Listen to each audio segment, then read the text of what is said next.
What's up, y'all? I am your girl, Kandi, and today, my guest, she does not hold back. She built a whole career off of saying things that people are thinking, but they're afraid to say, and of course, she's not afraid. She's a comedian, actress, radio personality, entrepreneur, and now an author.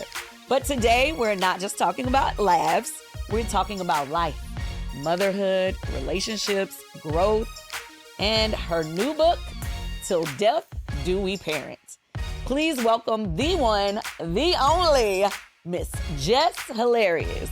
She's about to speak on it. Okay, so, for years we've always gotten, yes. I don't know, you get it, I always get it that we look get like. it. No, I've been getting it for a long time. Like, oh, are you related to Kandi? You look like Kandi. And I'd be like, shit, thank you. At least it's somebody pretty. I hate when somebody tell you look like somebody that ain't really, cute. Yeah, I know. People always be saying different people they say that I'm supposedly look alike. Yeah. But I'm not going to lie. One time I was scrolling on social media and I saw like a picture of you or something. And I almost thought it was me. You know how you for just... real? Yeah. I was like, wait a minute now. Yes. That happens to me sometimes too. I would say I'm be on my Explore page and I see you and I'd be like, damn, yo, I do look like her, yo. I can't say she look like me because you're older than me, but I'm like, yeah, we do look alike. We be cousins. Period. Mm-hmm. Mm-hmm. I'm with it. I'm okay. Okay, so I don't even know where to begin because you just have so many things. Like we know you for so many different things. I think I definitely was, following you before the Breakfast Club, since you back in, you first really started doing your thing online. Yes. And you've always been so funny to me. You. As a person in the public eye, people tend to think of us based on what they see in the media, right? Mm-hmm. Can you tell us more about who Jessica Moore is? Yes, thank you. Well, now I'm Jessica Moore Tolliver. I got married April 17th of last year. So yes, I'm Jessica Moore Tolliver now. But it's so crazy because people, you're right, people see you in the media and they only stick to what the negative is, right? And of course. And they think, the messy stuff, and then they see you in person, they think that's your whole life. Or they don't even have to see you in person or have a real conversation with who you really are. They just really always resonate what they saw with the actual person. And know who I am. I'm a very genuine person. I'm a lover.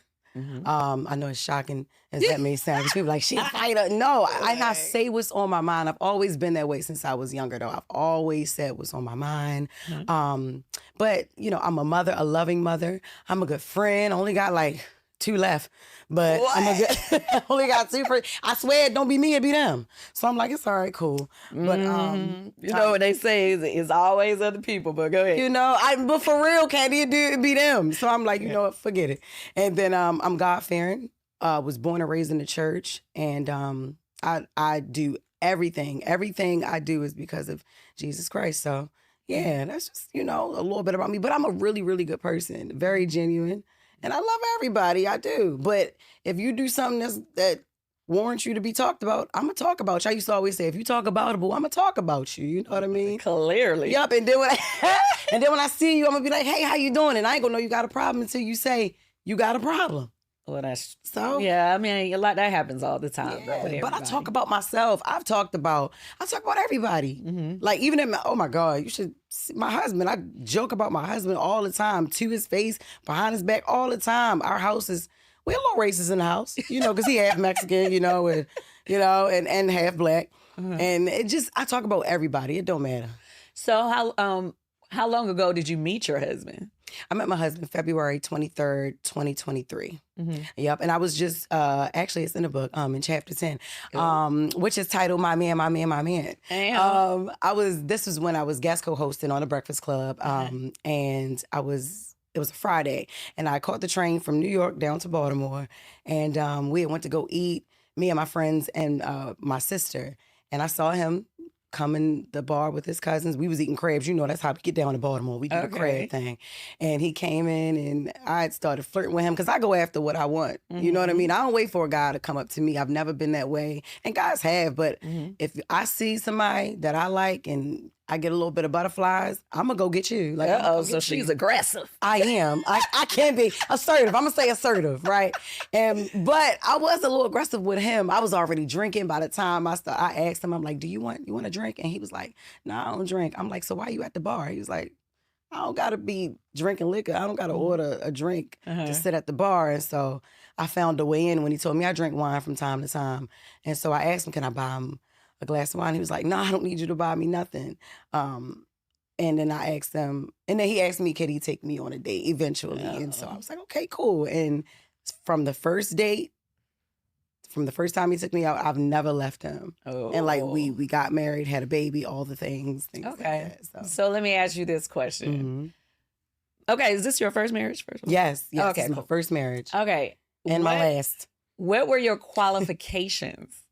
Of what type of man you wanted? You know what's so crazy? In my past relationships, I always say this. I learned something new about myself with every person that I dated. And it wasn't even my qualifications for him. It was more so what I learned in all my relationships prior to him. I was very aggressive. I felt like I was like always the man in a relationship. Like I felt like I'm telling you, like always just had to, carry somebody and then, Were you okay with that though? At one point I was, until you see a person starting to get really comfortable and then they just kind of like give up on their ambition or give up on their dreams. I'm like, damn, you don't have no dreams. Your dream is my dream now. But when I met you, you had dreams. When I met you, you were a supervisor here. When I met you, you had goals and stuff. And then it's happened to me about 3-4 times where, I'm in a relationship and the person just gets comfortable. I don't have a problem with helping someone, right? And it's never been about the money to me, but people take your kindness for weakness and they play on your heartstrings and they take you for granted.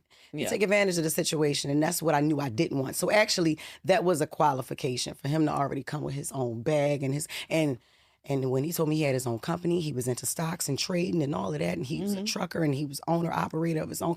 I was like, okay. What's up? Let's sleep tonight. Let's sleep together tonight. I think I'm gonna make you my man. Wait. I'm not playing. Did you give it up on the first night? And did. You did? The first date. Yes, the first date. Because when I met him, he was just coming in to stop. He was with his cousins or whatever, and then he didn't call me. I gave him my number. He didn't call me until like 4 days later, and then he asked me that I still want to join him on a date, and I was like, yeah. And he booked a nice. It's a hotel in Baltimore, downtown Baltimore. It's called Ivy, the Ivy Hotel. And they have a nice 5-star restaurant. It's called the Magdalena. And he's a thoughtful person and he's very intentional about things. And there's a lot of history in this hotel. And so he booked like a private dining room for us. And on the date, I told him what I like to drink, and he already had my drink ordered and everything, but I usually like a double shot in my sidecar. That's still, to this day, my favorite drink. And I tasted it, and I was like, it's only one shot in here. Like, that's how, like, to the T, I know. I said, it's only one shot. And he said, I want to get to know you, so I want you to have one shot or whatever. And I had so much fun on the date. Kandi, I ain't pick up my phone one time. It was supposed to have been like, how long is it here? Like 90 minutes? We were there talking for like 3 hours. I act like I had to go to the bathroom. I went to the front desk. I asked them for a key. I was like, y'all got some room, some suites available? I got a room. I told them to give him a key. I told them, tell him meet me upstairs. Period. I said, you pay for the dinner, I'm going to pay for the nightcap. Boom. What's up? Aggressive. I know. You're right. Aggressive. He was even looking like, bitch, you got a room. All right, cool. That's what we doing then. Well, she locked it in. Locked it in. I be asking everybody these type of questions because obviously I'm going to be single again, or I am single again or whatever. Yeah. So, I always want to know what everybote process is because it's been a long time since I've been on the market. I feel you. You know what I mean? I feel you. You feel me? So, okay. Note to self. First date might get you. So you never did that before? No. Slept with a guy on the first date? No. Okay, I'll take that back. One time, I thought it was going to be a one-night stand, and I was like, forget it. I'm going to go ahead and do this. Right. But it ended up being like an on again, off again for some years. Okay. Yeah. But I went into it thinking that it was going to be a one-night stand. That's what That's what you wanted. That time, yeah. Yeah. And he was like, nah, let's run this back a few times. I mean, even after the night was over, I was cool with it being a one night stand, but then it ended up, of course, he kept calling. So. Right. Okay. You kept answering, so something was good. Yeah. But okay, I'm gonna get back to the relationship in a minute because it kind of applies to, you know, going forward and co-parenting and all those things. Yeah. But I just want to go back into the past. So as a teenager, your mom felt a change of environment might be good for you and decided to move you from where? Yeah, she moved me from Baltimore City, where all my friends and everything was at, to a predominantly white community. Well, all white community. We were the only Black family on the block, but it was a predominantly white high school I went to. Mm-hmm. When I was a teenager, I started getting into trouble. Well, my mom, I was born and raised in the church. My mom was always heavily into the church. She had a position in the church. She was either an usher, then she moved to deaconess, and then, she, you know, now she's an elder in the church. And my dad, he was the more lenient parent, but were they married or were they? Yes, they were married. Okay. Yep. Yeah, my parents were married since before I was born. And I started getting into trouble because my mom was so strict. Like I had to be in the house by the time the lights came on, and I couldn't go. If she look out that door, she don't see me on that block, I'm punished for like 3-4 days. I can't see my friends the whole summer, things like that. So when I got a little like taste of what it was to be a teenager, I started smelling myself. I started stealing her car, and I did that. I was stealing car at 11 years old. Damn, you could drive at 11? Yeah, my brother and my stepdad started teaching me how to drive when I was like 9, 10. Lord Jesus. So see, I just started when she left out the door. I went out the other door. You wasn't even a teenager. You was a preteen. Damn, you was just. I got in trouble in middle school. Like I was doing the most. See, let me get off of me. Let me get back to you. She like, this ain't about me. This about you. Yeah. But I was. So my mom was like, no, you're not. You stealing my car. You sneaking out. It's like you don't care anymore. And my parents have never physically disciplined me. They never had to, because I didn't start getting rebellious until I was a teenager. My mom was like, oh, hell no, I'm moving you up, like just about 45 minutes away from Baltimore, York, Pennsylvania, Dallastown, Pennsylvania. And I went to school there, but that was the best thing that she could have done for me, because it was a great education. I became well-rounded because I didn't realize that there were good white people outside. For real. I grew up in the hood, Kandi. I was like, I used to just think that, white people was just in their own little world. Like, and, because when you grow up and you don't really go outside of, your community. Yeah. That's all you feel like that's all you feel like it is in the world. And you just feel like everything else that you see is just on TV. And it's not, touchable. You can't get to it. And so I was like, oh damn, it really is like cool white people and everything. And I became the most popular person in my high school. I graduated with a 3.9 GPA. I just didn't want to go to college, but I went to a college preparatory high school though. So that was the best thing I could have done. Okay. She knew what she was doing. Yeah. The best thing she could have done. Yeah. Okay. You've worn many hats throughout your life and you had to pivot more than once. Can you take us back to a time when you were in mortuary school?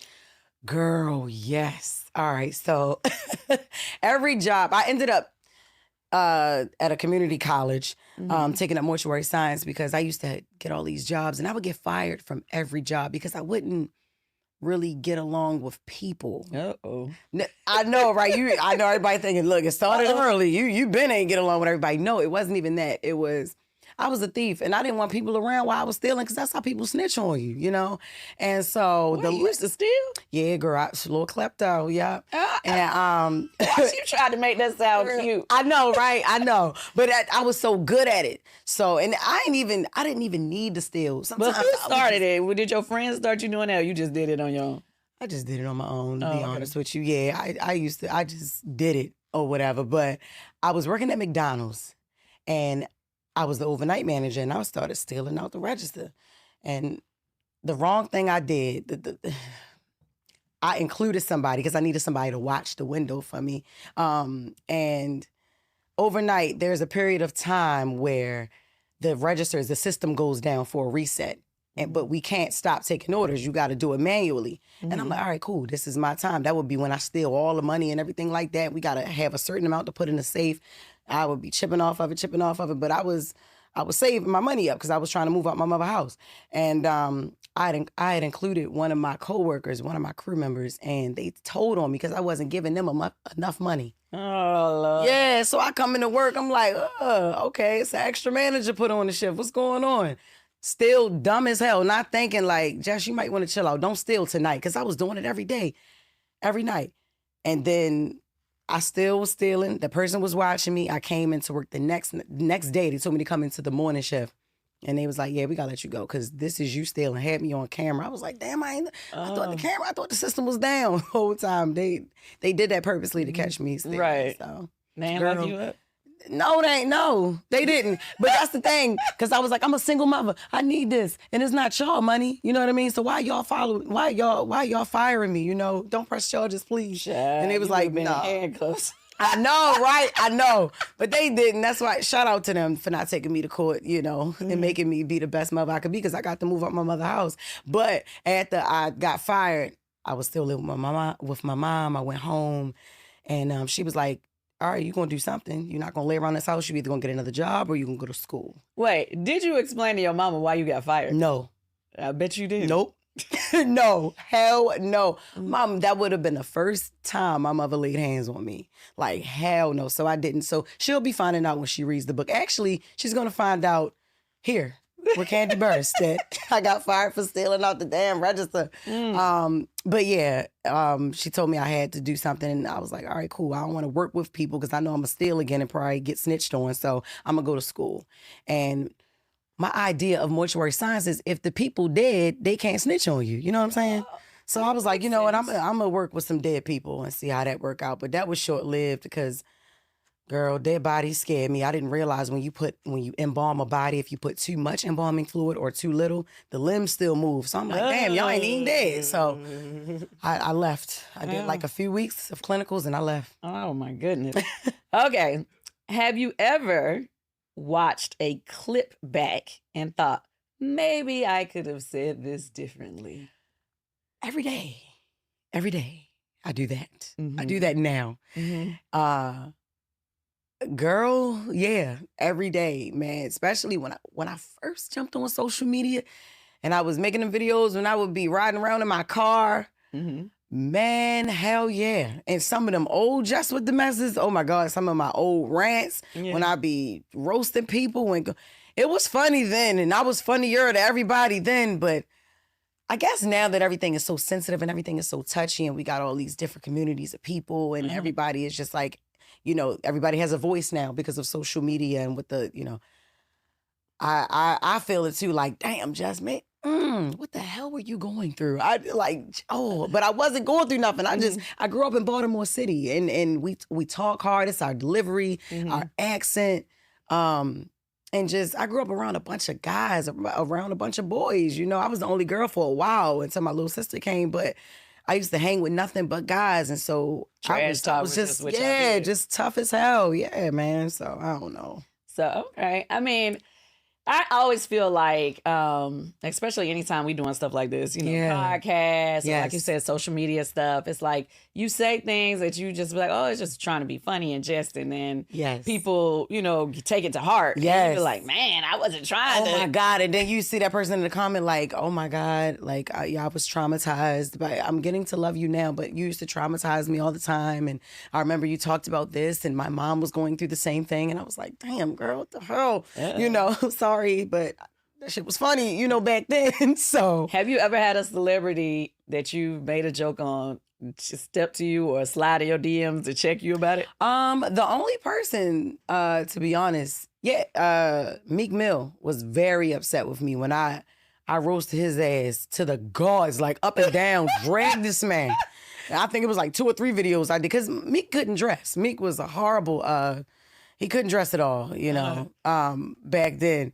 And so I would go to town on him and he would get mad. I remember this one time he was like, I had a show coming up in Philly. And this nigga was like, nah, she can't come to Philly. Like, and if she come to Philly, I'm gonna get my little sister to beat the shit out of her. I'm gonna pay my little sister a bag of chips and a quarter juice or something. He was saying, like, basically saying, like, it ain't nothing for me to get you touched.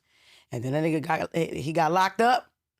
And that's when I came to Philly. And I was like, okay, I'm here. What's up, Philly? What's up? I'm here now, you know. But and Sexy Red a few years ago, she came up to Breakfast Club and she didn't like something I said. She couldn't remember what it was. I think I called her like a dweeb or something like that, something goofy or whatever. She was upset. She wasn't upset enough to like where she wanted to do something. And she was pregnant too. But I mean, I understood hormonal, and you wake up every day and you see somebody is talking shit all the time. But Sexy bought a lot of that on herself. You know what I'm saying? Like, just the things that she did, you know, the way she markets herself or used to market herself. Not so much, now like she was before. But yeah, that she was talk aboutable a lot of times, and I talked about it, and she had something to say. As your career grew and more attention came your way, yes, how long did it take for you to adjust? Ooh, see, that's the thing. I think it took me a while because I was still unapologetically me. I was still saying things that I didn't realize would hurt people or would make people look at me like, ooh, like they would laugh and then it'd be like, oh, damn. You know what I'm saying? So it took me a while to adjust. I think I'm still trying to adjust because I'm still saying shit and still getting in trouble for it. You know what I mean? Shit that I don't even think I'm supposed to be getting in trouble for, I get in trouble for. I'm like, damn, that hurt somebody? So, right. I'm still adjusting now. But yeah, it took me a while, to be honest with you. I mean, okay, so I will have to ask you this. It's like, do you feel like now, because before when you just did it for your social media content or whatever, that's one thing, you can say what you want to say. But now that you're like representing a big brand, do you feel like now you walking on eggshells? A lot of the times I feel like I have to. That's why I love stand-up. I love being a stand-up comedian because on that stage, I let it all go. And you come to my show, you know who you came to see. You know what I mean? You can't be offended. You can't be, you know what I mean? And my fans receive me so well because they love that unfiltered, raw Jess, like that real Jess. Because I say, believe it or not, what everybody is thinking and they're just scared to say it. You know what I mean? True. I mean, I've definitely seen some debates you had online where people were glad that you said what you said, you know, so it can go either way because at the end of the day, everybody got opinions. Some people going to agree with you, some people not. Yeah, and that's always what that's always what it's been. Like, everybody ain't going to love Jess. And I think that's what has kept me so resilient because I was able to bounce back after everything. It's been a lot of things that I had to deal with, right? But me being resilient is one of the things that I will say I'll always bounce back because I have a genuine connection with people. That's my superpower, connecting with people. So, okay, so let's roll back to, did you ever imagine that doing your Instagram video would lead to being on Breakfast Club? To be honest, no. I had no desire to do radio. I actually did. Breakfast Club is not my first time doing radio. I did Ricky Smiley's show in Atlanta with him for some time. And it was so fun being up there with the Brad and Head Crack and, Ricky Smiley. And he is a mentor to me as well. But I didn't like getting up that early. I'm like, oh man, it's different. And then you can't curse on the radio. Certain things you can't curse, right? You can't say on the radio. And I've been unfiltered for so long. And so that adjustment is crazy. But the Breakfast Club, no, I didn't think that I would be there because I thought Envy, Charlemagne and Yee, Angela Yee was going to be together forever. They started that thing and they what they've built in 15 years is great. And that's a Hall of Fame show. I never thought that I would be up there next to them, So when the opportunity was coming, were you already pregnant? I was already pregnant when I got the job. Like when they told me I got the job, but I didn't want to say anything because I didn't want them to be like, oh, you pregnant? Nah, we're going to give it to somebody else. I was scared to say it. And then, I had that thing in my mind, remember when women couldn't, it was said, or, it was a stigma put on women who have babies or pregnant women in the workplace. Entertainment business for a long time. Yeah. So I was afraid to tell them, but so I just didn't. I didn't. But my boss up there, Thea Mitchum, I love her so much. She's a woman and she don't have kids, but she understood. I went and I told her first, and I was even scared to tell her because she's the one that hired me. And I was like, Thea, I'm pregnant. She was like, congratulations. I was like, oh shit. Great, thank you. She was like, why you look scared? I was like, because I didn't think that, I thought this would be a problem. I didn't even get into my seat yet. Yeah. And, we were doing the promos for the rollout and everything. And, Yeah. it hadn't been announced. And I was afraid, but it turned out to be a great thing. And it happened right on time because I was stationary. Breakfast Club has allowed me to be stationary where my daughter can see me every day. My kids can be with me every day. At first, I was just on a move here, there, and I wasn't. I'm able to sit down. Right. So, yeah. Okay. So when you returned from maternity leave, there was a lot of conversation about your spot on the Breakfast Club with Lauren LaRosa. Yes. Feeling it. So you were feeling away, but now with hindsight, like, can you tell us about how you approached it? But in hindsight, how would you approach it differently? So I approached it.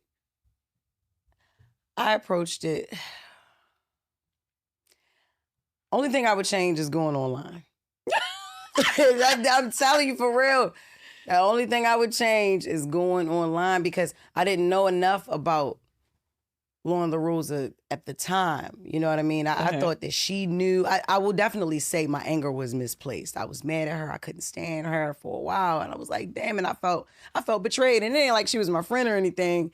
But like, I loved what she does. I love what she do. She's a journalist. I'm not. I'm a comedian. I do commentary on headlines and things like that. I'm there for the comic relief. And so like she is serious about her job. She comes from TMZ and all that. So I was like, I want her to sit in my spot for maternity leave. But when I came back, I promise, like nobody had said anything, and she was still there. Yeah, you was like, why you know what I'm saying? Right.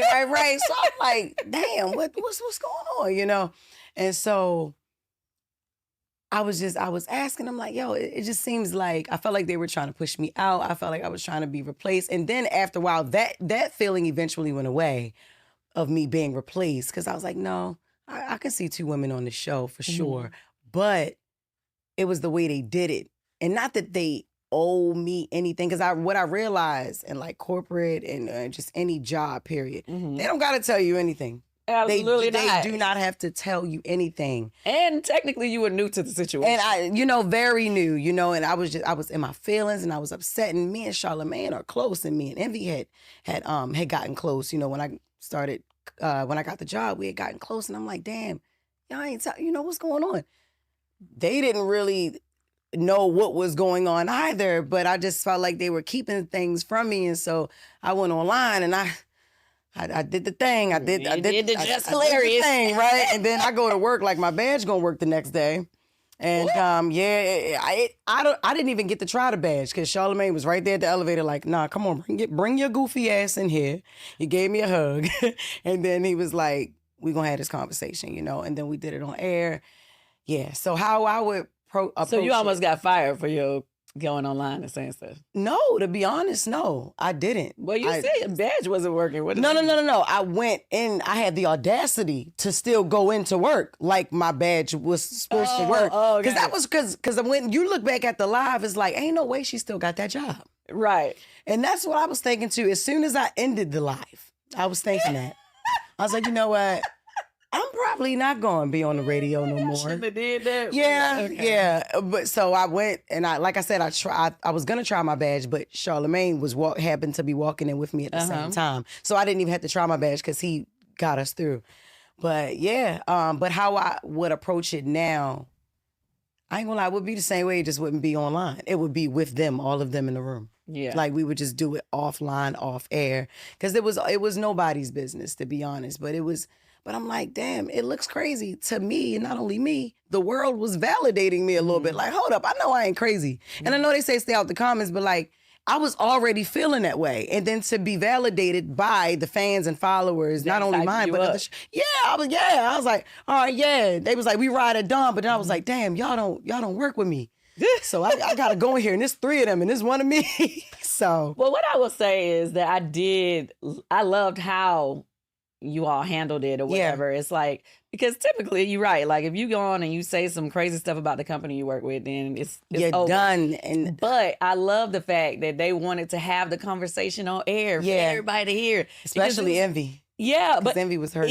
It made it to where people even more were invested. Yes. You know what I mean? Yeah, yeah. So, I mean, I feel like it worked out for the best, and it also Yeah. show how transparent y'all are. Yes, and you see the chemistry now, and I love it. I love all of them. 2 brothers, and now a new sister. I love Lauren. I love what she do, and it's amazing. It's cool. And it was a real situation. Yes. A lot of people have to deal with stuff really, like that. So I'm sure a lot of people could relate to like the whole thing. Girl. So I felt like it was really a good thing for everybody. Yeah. You know what I mean? I appreciate that. But shout out to Angie Martinez. She set me and Lauren down and she talked to us. Like, she was like, yes, That's love dope. her. And also Angela Yee, man. Angela Yee and Angie Martinez, man. They had our backs, both of us, you know, and they Angie Martinez actually gave us the idea to do The Job Is Mine, the parody that we did, the Brandy and Monica thing. And yeah, we've been great and cool ever since. I love that about them. They are 2 queens in the industry. Yes. Shout out to them. Love them both. They've been doing this forever, and the fact that they basically took y'all under their wings. That was dope. Yeah. Okay, girl. How did you feel about announcing the job before it was officially finalized? I was drunk, Kandi. This is the crazy thing. I was at a Christmas party, and I'm gonna get my brother DJ Quicksilver. He's a DJ, well-known DJ. He's from Baltimore, but he DJ all over the damn world. And this man, and they have and my one of my other homeboys from Baltimore, Dave Cowser. He has this big Christmas party every year, and I went. And I was so drunk, they brought me up on stage like just because everybody in Baltimore had already saw me guest co-hosting for that year. And I was drunk. I got up on stage and they was like, DJ Quicksilver was like, yeah, Jess, you up for the Breakfast Club shit? You up for the... I was like, yeah, I got the job too. And I was, man, drunk, man. I ain't drinking Hennessy ever since, girl. I'm like, no, I'm good. That's crazy. I woke up the next day, all over the place, a shade room, everywhere. Like, okay, all right, this what she do? Okay, all right, this is what she do. They left me on ice for like a whole month, Kandi. I was like, what? Yeah, nope. And then they learned a lot of lessons. I know. I know. Yeah. Baltimore gonna go rogue every time. It's so crazy. I'm trying. I'm in therapy, y'all. Okay. All right, so speaking on to some more recent news, the move to Netflix was major for the Breakfast Club. Yes, it is. How has the platform impacted the show's growth and trajectory since the transition? To be honest, it's I haven't seen the numbers, but we get like great ratings and rewards. It's always something. They always have like always sending us like we get not plaques, but we hit like a new milestone like every week since we've been on Netflix. So it's been great, honestly. I know that a lot of the people are upset about Netflix because they can't comment. Everybody's like, Netflix need a comment section. But it's like, Netflix don't need a comment section. No. That's the problem right now. A comment section in the world. That's the problem. Netflix don't need a comment section. But yeah, we've been doing good. But y'all views on YouTube has been a lot slower because you taking it pretty much off the platform how y'all used to do it. Yeah, well, the only difference is really the full interviews are not on YouTube, and the full show is not on YouTube. But we still have clips up, just like we did across all of our platforms: TikTok, IG, Instagram, X. We're everywhere. Then we have a Twitch account as well, where we stream behind the scenes and everything like that. Yeah, and yeah, people are upset at that, but everybody got Netflix, so it's like, just go there, go and watch the full show and full interviews on Netflix, and then go back to YouTube and comment. That makes sense. Or go up under our pages, and we're still able to post on our personal pages, In the long run, do you think the move will expand your audience, or could it cost you some loyal following? Because this is new. Well, yeah, no, hell no. Yeah, it is definitely new. No, not me. See, I can't speak for them, but me, no. I've always been easy to find. I'm everywhere. I'm on YouTube, Jess Hilarious Official. I'm on X, Jess_Hilarious. They be tearing my ass up on X. Girl, I don't be on there. I get somebody else to do it. My Facebook, and Jess Hilarious is nowhere you can't find me. So yeah, my fans, it ain't gonna do nothing for my fan base. Okay. Mm-mm. All right. We're gonna go to something else. Okay, let me ask you, what happened with you and Mona Love? Mona Love? Who's Mona Love? Don't call me a white girl. Oh, that's her name. Okay. No. I ain't know the love was on the end. I know Mona. I ain't know it was Mona Love. So I did her. No, for real. I swear. I just know don't call me white girl Mona. So, this is so crazy. So she had called me one day. Me and T.S. Madison had fell out, and she Mona had called me one day. I remember I was in Atlanta and I was at a brunch, and she had called me and she was like, yo, I think y'all need to talk. Like, I want you to talk to her.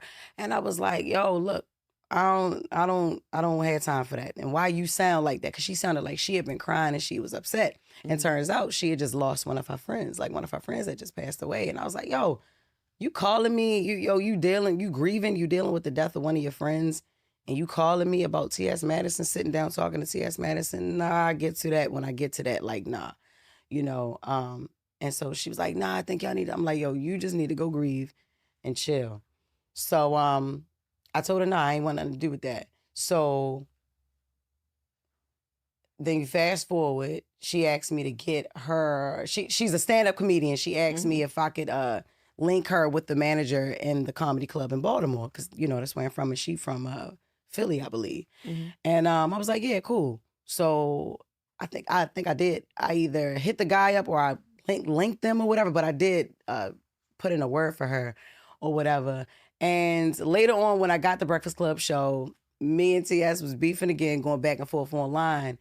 And I had mentioned Mona. I had mentioned to TS, like, yo, when you keep getting people to call me to sit down and talk, you got Jason Lee to do it. He's not my friend.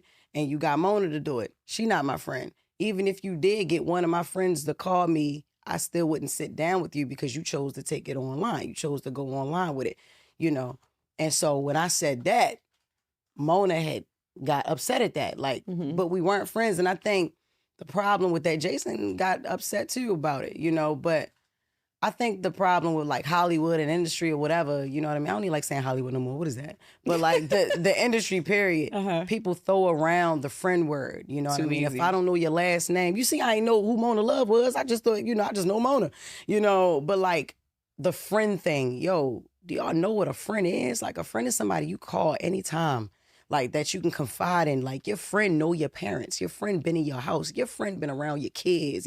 Like, it's just certain things, like, so I don't like to throw around the F word friend, you know what I mean? And so, maybe I could have left that part out, but I wasn't really, it was less about them and more about, you know what I'm saying? The other person. The beef at hand or whatever, but she got upset. We went back and forth or whatever. And then she had said, I didn't even want you to do my show. And I'm like, that's the dumbest shit you could have ever said. You wanted me to do your show. You wanted me to come back. You know what I mean? And you was cool. Like, yeah. And she wanted to come on my show. I would have had Mona on my show, no doubt. Because I honestly feel like we're a lot alike. Like, I like her. Y'all are both funny. Y'all exactly. Both grew up in the hood. What? We both got the same raspy, deep voice. Like, I resonate with her a lot, yo. But I ain't like that, how that was the main part that got me, like, she acting like she ain't want me on the podcast. I would have put her on mine, but I don't have that type of show where I have guests. I do Just Fix My Mess on my podcast, so, That sound like something that y'all can easily move past. It could be, yeah, it could be. But yeah, that's all it was. Okay, let's go back to married life. Yes. Because it connects to co-parenting and all things. As you approach your first year of marriage, this is your first year, right? This is my first year. Okay. This is. What has being a wife taught you so far? Not to be aggressive. You got to hold your tongue. Everything is not supposed to be a fight. Like, just choose your battles. Like, it's not that serious. Because you know what, Kandi, what I learned in my marriage, and before I even got married, in my relationship with Chris, my husband, versus my other relationships, it's like I never got the opportunity to be soft with anybody. Ooh. Nobody has ever like dug beneath the surface to try to see why I'm so I guess like on guard, or I jump out the way. I'm gonna jump out there. If I feel attacked, we going to war with it. And it's like, he like, yo, I'm trying to love you. We on the same team, but you're not gonna talk to me like you're not gonna talk to me like you crazy. Like, that's one thing about him. My husband is very calm with me. He's opposite. He's very zenful. He's tranquility, all the things, right? He meditates, all that, but he ain't gonna let me walk all over him. He do not play them type of games at all. He's a man.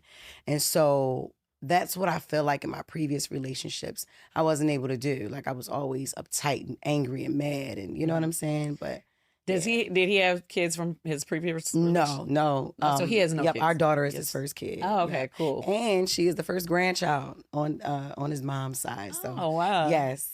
Okay, so I would have to ask, coming into the relationship, how was it having before y'all got married? So your husband to be, yes, and your child's father from previous. How did they get along? Like, when did you introduce them? Oh my God, I don't remember the exact moment I introduced them, but me and Rome haven't always been close, but we've been close. We've been close since Ash was like 4. That's like my brother, like my best friend, you know. So I told my husband that, like, even on the first date, because he asked me how my relationship was with my son's father on our first date. And I told him, like, oh, no, that's my nigga. Like, we cool. That's my road dog. Like, and he ain't really had much to say. He was like, okay, cool. That's what's up, you know? And then he met Ashton. My husband met Ashton like 4 months into our relationship. And then I introduced him to Rome. They're closer now than they were before, but I think it was Rome trying to figure out if I was really going to be with him. And then it was my husband trying to figure out the boundaries. Yeah. Like, I mean, I love that y'all are close. I love that y'all are cool. Y'all united front and all that. But why is he calling you at all these times of the night? It's not about Ash, what's going on, you know what I mean? And it wasn't an intimate situation. It was just Rome would call me for advice about women. He would call me like, yo, I just got put out, and this bitch put me and my son out, lying the whole time. But like, you know, and it wasn't until I got with my husband that I saw, like, yo, I'm way too accessible for Rome. You know what I mean? To a fault. Like, where, and then I got to thinking back, like, damn, this how I was in all my relationships, you know? So at first, it was never tension, but it just was like them trying to figure each other out. Yeah. And then Ash brought that all together. Okay. You know what I'm saying? So okay, so I have to ask. So your son, does he live with him or does he live with you? So he lives between me, his father, and my mother. Because Ashton goes to school in Baltimore City. He wanted to go to, that's where he grew up. And the crazy thing is, I didn't want to do him like my mom did me. She took me from all my friends and, you know, and uprooted my life. And rightfully so. Like I said, I wouldn't be the well-rounded person that I am today if my mom didn't do that. But I just didn't want to do that with my son because I do a lot of moving around. My mom was moving to, we didn't do a lot of moving around. Pennsylvania that was where my mom still has that house now, but I do a lot of moving because I travel, you know, I act, I do comedy and things like that. And I didn't want to move him every single time we moved. And so my son is with my mom to go to school. And then he'll come up, we'll get him, and me and his dad split that time. Gotcha. Outside of school. Oh, okay. Yeah. Okay. So now that your actual husband, yes, he runs a successful trucking company, and we already talked about that. Let me move forward. How has motherhood changed you the second time? Ooh, this is a loaded question. I was so young when I had Ashton. I was 20 when I had Ashton. I was 19 when I was pregnant.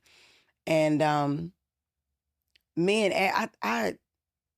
Ash kind of grew up together, to be honest. Like, I raised him. He's 13 now. He'll be 14 in April. But I was growing up. The reason why I say I grew up with my son is because I was growing up still while I was raising him, and you know, and so it was a lot of mistakes I made, you know what I mean? And a lot of things I wouldn't do as a mother now. But it was just two different eras of my life.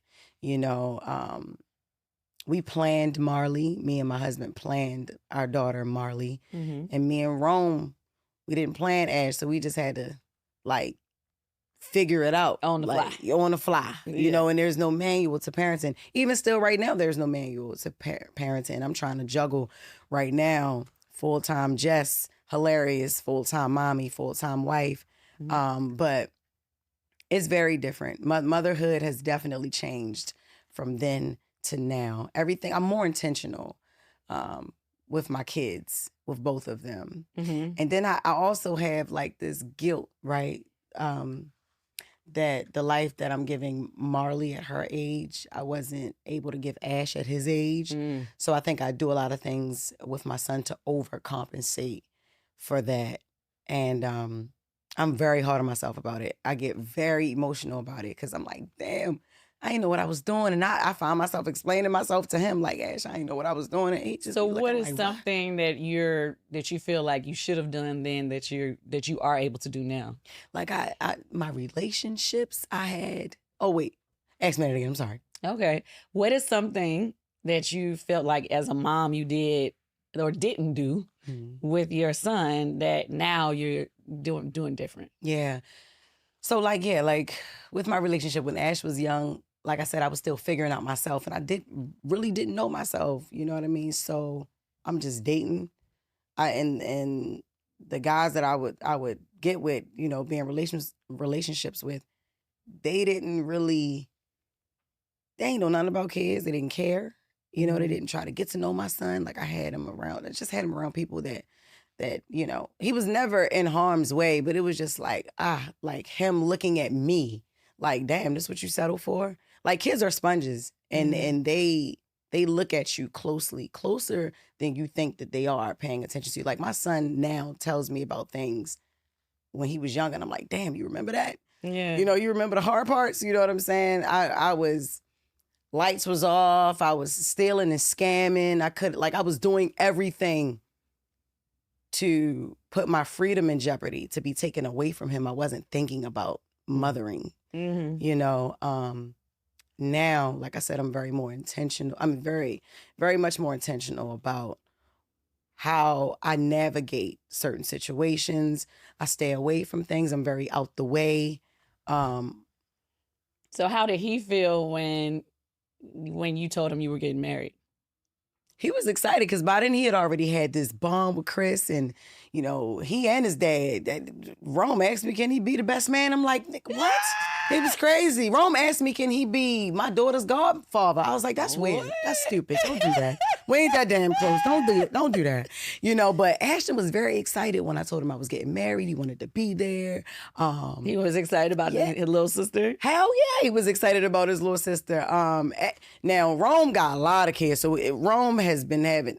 Ash had siblings since okay, so he was younger, you know. Yeah, but what he loves about being in the house with Marley, you know, having another sibling by me, is he gets to see her, he gets to wake up with her. He, you know, like, and they live together, you know, when he is home, and he loves it. She calls him, and she, Ash, brother, hermano, you know, she knows Spanish, so I just learned hermano. Yeah. But it's a beautiful thing though. Okay, let's talk about this book. Yes. All right. So, Till Death Do We Parent, what made you decide that you wanted to write a book? Everywhere I go, people want to know how me and Rome got that close. We call each other brother and sister. And everybody give us a side eye when we say that. When we be in public, he'd be like, "Sis, come on, chill." Like, for real. It is. And look, I'm gonna use this because this is funny. This happened before my husband, like years and years ago. But I always use this. Me and Rome are like so close. Like, it's like a real sibling thing. I can walk. Well, I used to, because I wouldn't do this now. I'm married. But I could walk around this man butt naked and he'd be like, "Yo, put that little ass butt up." Like, nobody trying. Like, he would literally be like, "Nah, like, yo, go ahead, yo. Like, what are you doing?" You know what I mean? Like, we're really, really close like that. But, well, not now, but we were. Like, he was cool. He, you know, but I wanted to write the book because people think, and I did too, when you meet someone, you have a baby, and the relationship don't work out, that's the end of the world. And it's not. It's really not. Mm-hmm. It can be a beautiful thing. It could be a different type of family, you know, because your plan is not God's plan. Mm-hmm. And I was taught that very, very early. Like, nah. So, okay, what was a truth you revealed in the book that was particularly difficult for you to admit, either to yourself or to the world?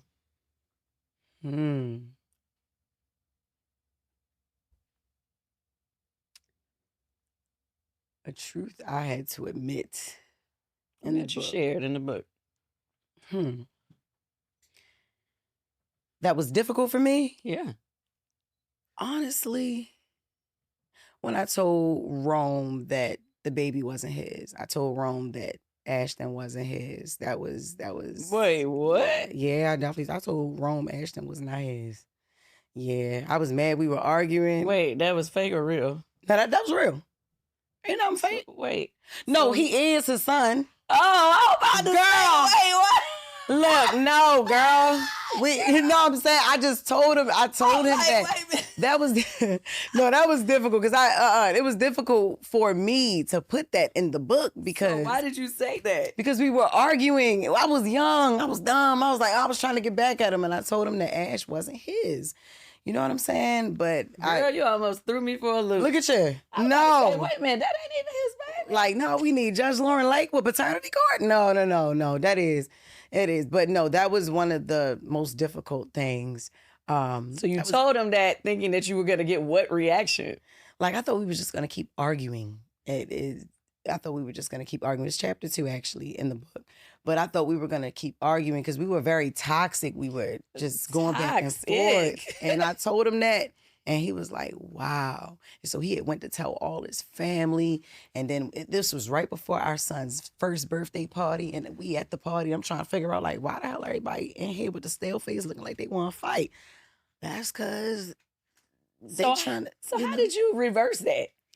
Look at my damn son and look at you. He looked just like you. Ash never looked like me. Okay. He looked like his father. You know what I mean? But back then, nobody paid attention just was like, to it. Okay. Yeah, like, yeah. So he didn't even doubt it when you came back and said you was lying? Yeah. He was like, oh, okay. You know what I mean? We were very, very toxic. And he had to go back and tell his family members, like. So he didn't say, oh, let me go get the test. No, he never asked me for a DNA test. He never did. Like, no, we used to hip below the belt. Like, our arguments used to get crazy, Kandi. When your birthday? February 13th. I'm an Aquarius. Oh, we're really good people. But it's not about the horoscope. It's not about astrology. It's about where I grew up. It's about how I grew up and where I grew up. Lord, I was around. Okay. Lord. When you wrote the book, who did you truly have in mind? Women, men, or was it ultimately something you just needed to write for yourself? All three. Men, women.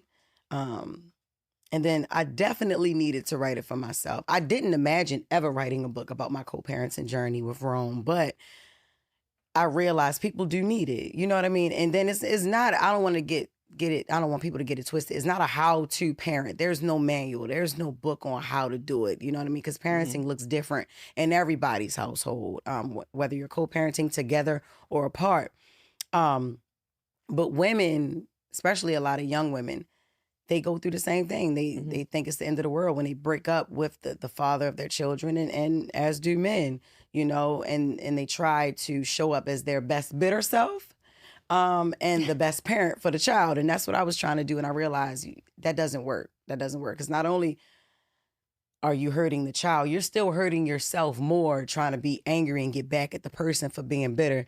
And really, they sleeping at night. Rome was sleeping at night with other bitches. While I was like, I'm going to show him. I'm going to keep his son away from him the whole time. Now you need a babysitter, dumbass. So...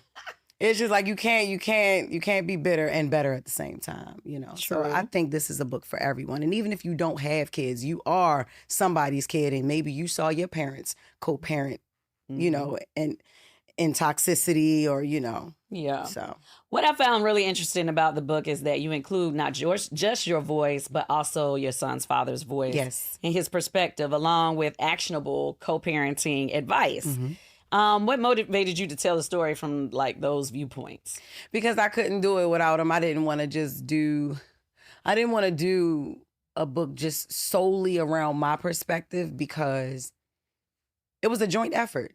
And he was just excited as I was when I told him, like, yo, I'm going to write a book about how we raised Ash and everything that we had to go through, the ups and downs, because our whole journey was a roller coaster, but it ended up being a beautiful thing, you know. And so he was like, oh, yeah. All right, cool. And plus I needed him to help walk me down memory lane, Yeah. you know, for some of these things. Because some of the stuff, Kandi, I buried so far in the back of my mind, you know, and then, you know, just on the phone talking. And I wrote this book while I was pregnant. Didn't have a co-writer, and I wrote this book while I was pregnant, so I was hormonal, I was upset. Oh, so you wrote everything yourself? Yes, I did. Okay. And I was like, yo, I had an editor. Shout out to my editor, Yadon Israel. I love you, shorty. But I didn't have anybody write it for me or, you know, write it with me. I wrote it myself, and it was a lot of emotional plight, for real. It was a lot.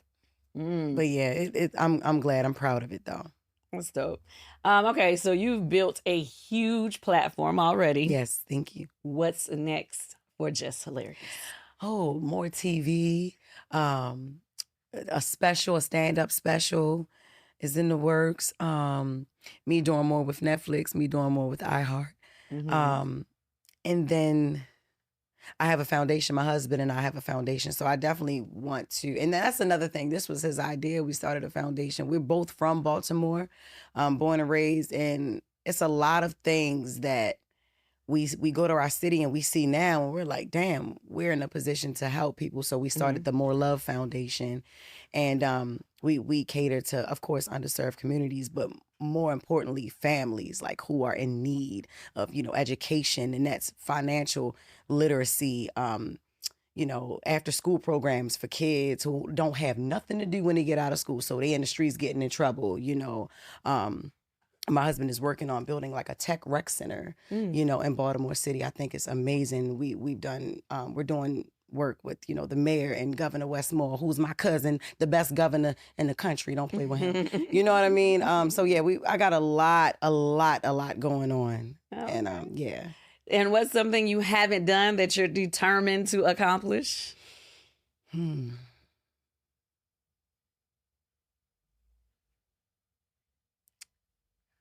I'm working on that I'm determined to accomplish. Ooh. Don't y'all want to see Jess with the mess on TV? Like, I just feel like everybody been saying, but I want it to be like a sketch show though. Like, you know, like the Key and Peele or the Dave Chappelle's. Like I want to do that. I want to come out and I want to do stand up in between the segments and you know, in between the skits and the short form skits or whatever. And then I want to have it's like a live comedy show, but it's a screen behind me with the skits that I just did. Like, you know, so, you know, like a SNL, Dave Chappelle show, or, you know, things like that. I want to do that. I think like that's something that we haven't seen in a long time, but I want to do it like in living color, like limitless. I don't want to be walking on eggshells. You know what I mean? Like, I don't want to do that. I want to be able to give that raw, unfiltered comedy, like that make you feel like, oh, like the 90s, like you watching in living color. Like, because one thing, my favorite comedy family, the Wayans. Yeah. Like, I love Jim Carrey. I love all of them from back in the day. I love, like, all of that. That's when comedy was limitless. Like, yo, and it was, they made fun of things that, of course, people are scared to make fun of now, but that's how you get through things. You make fun of it. Like, you know what I'm saying? You don't get upset about comedy because it's here to make you laugh. And it actually is a form of therapy for a lot of people going through things. So that's what I want to do. I want Jess Fix My Mess on the TV screen. And I got the chance to do it a few times, but Nick Cannon actually, he had a TV show. Nick Cannon got a new show? But he had a daytime TV talk show, and he featured Jess with the Mess on there. I went up there to do it a few times, and it was just so watered down. I love you, Nick. You know that shit was watered down. It was so watered down because I couldn't curse. I couldn't say, and not that I have to curse, but just a little bit, you know, and then that means you're going to have to be on cable. You know, I know. But and then also, it was the audience. Like that audience was different. It wasn't. Not only was it not my audience, but it wasn't like they were ready to hear like Tia, Tamara, Adrian Balon type, you know, Tamara Mowry, Adrian Balon stuff, like The Real and The View. I come out there talking about Jada, because this was right around that entanglement time with Jada in August. Oh, okay. And even Nick was like, no, you can't talk about them. They my friends. I'm like, nigga, what? Like, tell me what I can and can't talk about on just with the mess. But I'm like, damn, this not my show. Right. It's Nick's show. So I totally understand. And Nick has always given me creative control over anything. But, you know, he was protecting his relationships as well, and rightfully so. So I don't want to do it. I don't want to do daytime TV talk. Just with the mess. But it's a place for it somewhere. Okay, speaking of that, since you had rules and boundaries when you had to do his show, what are the boundaries they put on you now? Breakfast Club. Kandi. Oh my God. Listen, and it's the crazy thing. I'll be saying something that I know, or like talking about somebody that I like, or that and they'd be like, first of all, I didn't know that it was like real old radio beefs going on. I mean, it's beef in any industry you think about, in any lane, whatever. But I didn't realize that them niggas on the radio really used to beef. And I'm like, damn, really? Like DJs beef and radio, like show hosts beef. It was a thing, yeah. Yeah. And so certain things certain people and certain things, you just off limits and everything. And, and it's not, it's not Charlamagne and Envy saying like, no, you can't. It's just like, in the back, it's like, nah, gotta be careful because this, that, and the other. No. Because 17 years ago, nah. No, in the 1800s, it was like, God damn, yo. Yup. Crazy. Yeah. Crazy. All right, so right now, in this moment of your life, who is Jess Hilarious becoming?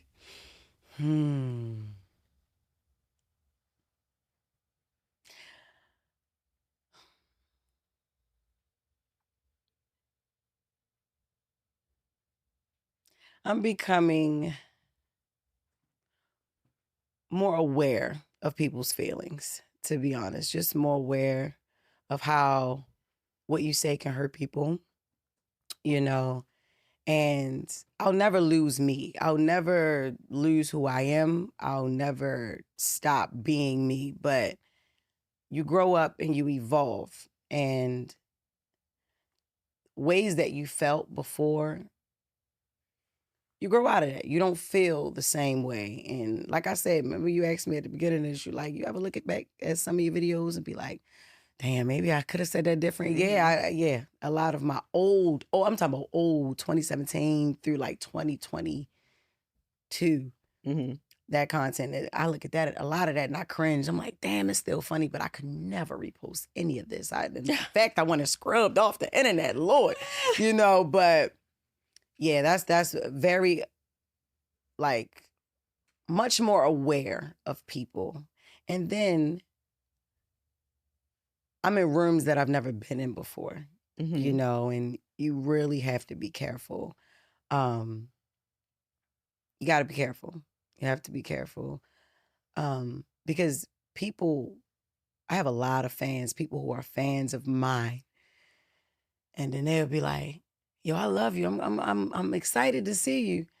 And you ain't gonna talk about me, are you? Because I ain't like you at first, but I love you now. And I oh my gosh. I remember, this is old, but I remember, and I love and respect this woman so much. Tiny.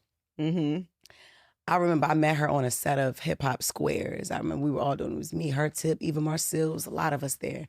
And I spoke to her because I was starstruck. I was like, oh my God, it's Tiny right now. Whenever I spoke to her, she gave me a hug or whatever. She was like, let me talk to you. And I was like, oh shit, what I do? And she was like, just told me like, just be careful. I am a fan of yours. I think you're funny. Just be careful when you're talking about people because you never know when you're going to meet them and you never know if they were fans of you before. You know what I'm saying? So you just got to be a little careful. Yeah, she ain't fuck with you for a second. Yeah, I'm telling you, she ain't fuck with me for a minute. You talking about a second, a minute. Oh, no, it's all good. I remember but she did tell years me. ago, Yeah. I was already following you, and I think it was around the time our group, when we first started getting back together to tour or something. 'Cause, Yeah. you know, we had a little hiatus Yes. and we got back together. Yeah. But I was already following you. I liked Yeah. all your stuff or whatever.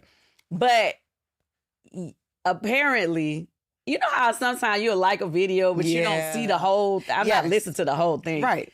Because they was like, "Oh, you liking stuff online." Well, I was like, "What are you talking about?" Right. Right. And they was bringing up your video, and I was like, "I didn't even realize you had said nothing about them because honestly, I didn't look at the whole video. Yeah. But at the time, because I'm so bullheaded, I didn't even feel the need to explain to them. Right. Right. I was just like, because I felt like shit, they been talking shit about me.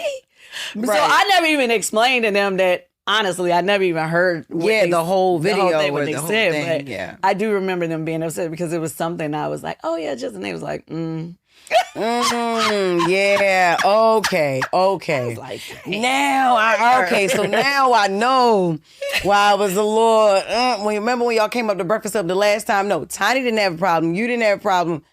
But it was one of them sisters. It was the sister that had a problem. She did her best to try to act like she didn't. But I feel energy. I'm a woman, and you know what I mean. So it was like I even caught her looking at me crazy. I was like, damn, I don't even. And look, half the shit.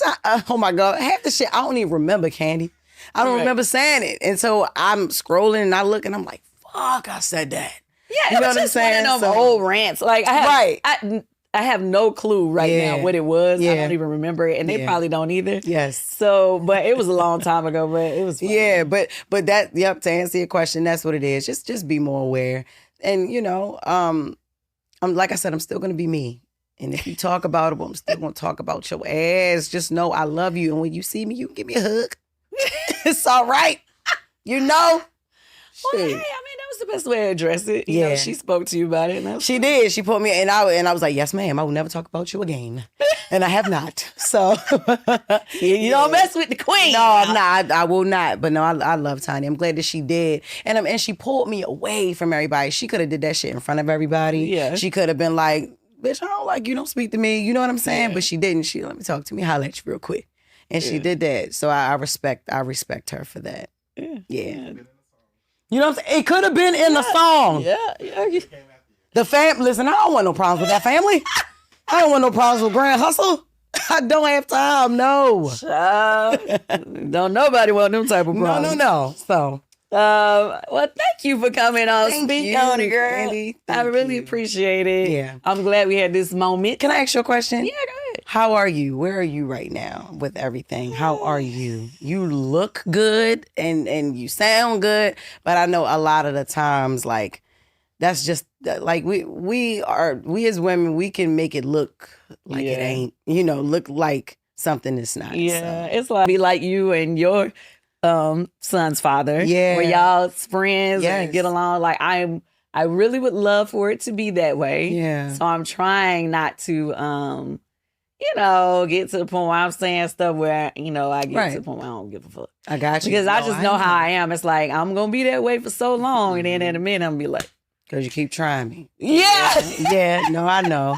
So I'm just like, like today, my today feeling is, okay now. Yeah. Okay. Hopefully tomorrow would be like, okay now. It'll be a different version of now. That's what I'm hoping for. Okay. That's what I'm hoping, because the last week it was like, okay now. And then back to okay now. Nigga. So how was the co-parenting aspect of it?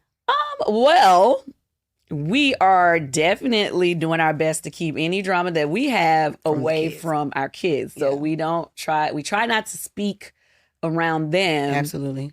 Of how we feel about whatever's going on in the relationship or the divorce. Yeah. To keep them, out of it. You know what I mean? Like, I want all of our kids to feel like they can still communicate with either of us. Yeah. So far, it seems like we've been respectful on that part. Okay. You know what I mean? Like I said, my friend who's been helping us with the kids since the beginning, she's there every day. And, we have like our group texts to where it's like we communicate like, hey, this what's happening for, each one of our kids. Like they got to do this today or that today and in it. I got you. But hopefully I'm looking at Till death do we parent, girl. To death do we parent. Mm-hmm. So I'm hoping that they don't get to the point where we cannot communicate at all. But for sure. Right now, we are making it. Okay, good. Good. But here you go. Let me see what you got on here. Remind him to keep the kids' coat on in the winter. Yes. That's why all his damn kids always sick. Jerome kids always sick. Deprogram and reprogram Ashton after the weekend. Yes. Dad. Yes, because when they come from their father's house, they always a different Lord No Limit soldier. Oh. You are not the same person I sent over there on Friday.